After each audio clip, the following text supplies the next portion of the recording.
Hi, for our Pocket Talks today we have here Katherine Marino presenting her research entitled The Pan-American Vanguard, Transnational Feminism and the Rise of International Women's Rights. Katherine is assistant professor at Ohio State University and accepted our invitation to come here today and share her research with us. Thank you, Katherine, for coming. Thank you so much for inviting me. So, Katherine, with the seminar we have here, we're trying to understand the phenomena of the global turn, the transnational turn. For you, how do you approach this change in humanities? My own work deals with the transnational through the engagements of women's rights activists from various parts of the Americas who are collaborating for international standards in women's rights.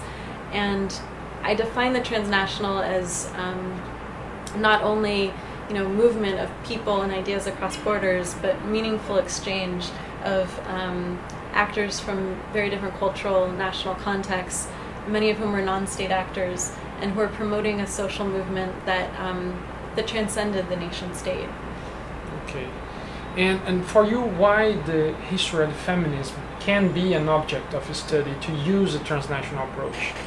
I think historians of feminism have long been working on this issue because feminism in itself was so, from its founding, so transnational. Even though a lot of the goals were rooted in changes at the national level, feminists were always organizing, even from the late 19th century, across national borders. And I think that there's a way in which, because women were denied the right to national citizenship that their husbands and fathers and brothers had, many of them did not identify as centrally with the nation state, and this gave an opening toward a internationalist identity and to transnational movements that flourished in the time period that I'm looking at, which was the early 20th century. Okay.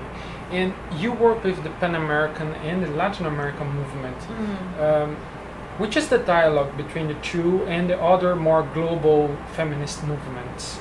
Yeah, in the time period that I'm looking at, which is really from the First World War through the end of the Second World War, there is a substantial dialogue between the International Alliance of Women and the International Council of Women, who are based in the League of Nations and were primarily U.S. and Western European feminist, composed of U.S. and Western European feminists, with some of the Latin American feminist and movements that I'm looking at in the Pan-American realm. At the same time, a lot of the feminists that I'm looking at in the Americas, many of whom were the leaders of their national feminist movements, identified Pan-American feminism as its own regional entity and movement. They saw the Americas as a place where, after World War I, democracy and peace might actually flourish. And they believed that their needs were unique from those of their Western European counterparts.